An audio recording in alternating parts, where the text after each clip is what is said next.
13. Judgment. Alfred C. Kinsey, the sex researcher, an intolerant man? Emphatically, yes. True, Kinsey was tolerant about child molesting, homosexuality, and other perversions. True, he denied the truth of Scripture and its moral law. Still, there were limits to Kinsey's tolerance.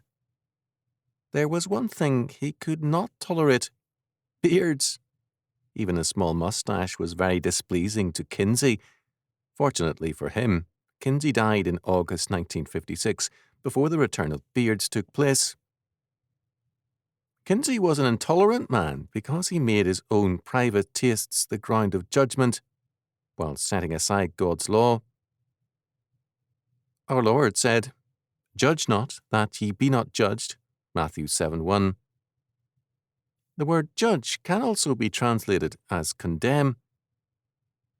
Our Lord goes on to declare that we shall be judged by the same yardstick we use against others. If we condemn people for meaningless details, as did Kinsey, we shall be condemned as triflers who have no regard for God's law. But we must judge according to God's law. Our Lord is very clear on this. Judge not according to the appearance, but judge righteous judgment. John 7:24. To avoid righteous judgment is to sin.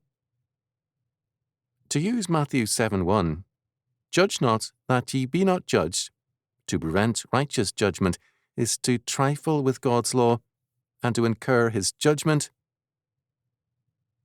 I have learned over the years to be very, very suspicious of people who act as if our Lord said only, "Judge not."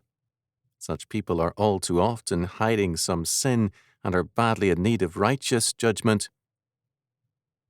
Moreover, such people do judge, but, like Kinsey, they take a standard other than God's word as their yardstick or measure of judgment.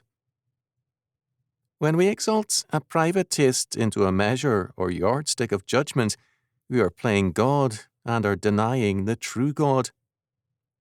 This is the great intolerance of our time.